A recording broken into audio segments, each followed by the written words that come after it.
പ്രിയമുള്ളവരെ, നമ്മൾ കാണുന്നത് ഒരു സിനിമ ഷൂട്ടിംഗ് അല്ല.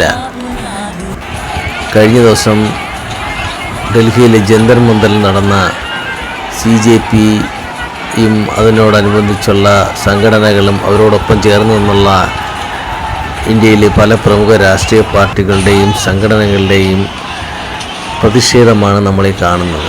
ഇതിൽ കാണുന്നത് ശരിക്കും പോലീസിന് നേരെയും അവിടെ നിന്ന് സുരക്ഷാ ഉദ്യോഗസ്ഥന് നേരെയും CJP പ്രതിനിധികൾ എന്ന് പറയുന്നവർ കല്ലെറിയുന്ന രംഗമാണ് നമ്മൾ കാണുന്നത്. ഇതിൽ പ്രത്യേകിച്ച് എടുത്തു പറയാനുള്ളത് തൊട്ടടുത്തുള്ള ഹനുമാൻ ക്ഷേത്രത്തിൽ പോലും കല്ലെറിയുന്നതാണ്. ഒരു നീറ്റ് പരീക്ഷാ ക്രമക്കേടിന് വേണ്ടി സമരത്തിന് വന്നവർ എന്തിനാണ് തൊട്ടടുത്തുള്ള ഹനുമാൻ ക്ഷേത്രത്തിൽ കല്ലെറിയുന്നത് എന്ന് നിങ്ങൾ മനസ്സിലാക്കണം. ഇതിൽ തുടക്കം മുതൽ ഞാൻ പറയുന്ന ഒരു കാര്യമേ ഉള്ളൂ. നിങ്ങളുടെ ആവശ്യങ്ങൾ സമരം ചെയ്ത് നേടിയെടുക്കൂ, പക്ഷേ നിങ്ങളുടെ ഉദ്ദേശം മറ്റ് പലതുമാകരുത്.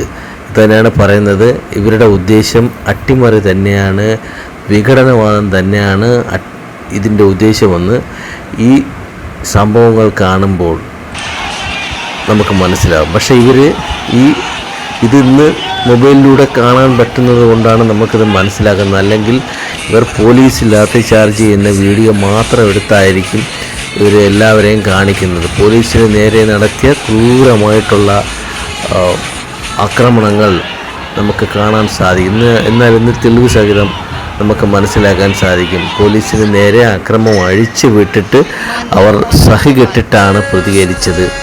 പലരുടെയും ജോലി നഷ്ടപ്പെടുത്തി, പലരുടെയും യാത്രകൾ മുടക്കി. ഇതിലെല്ലാം എവിടെ നിന്നാണ് ഇവർക്ക് പണം ലഭിക്കുന്നതെന്ന് നമുക്ക് കണ്ടെത്തേണ്ടതുണ്ട്.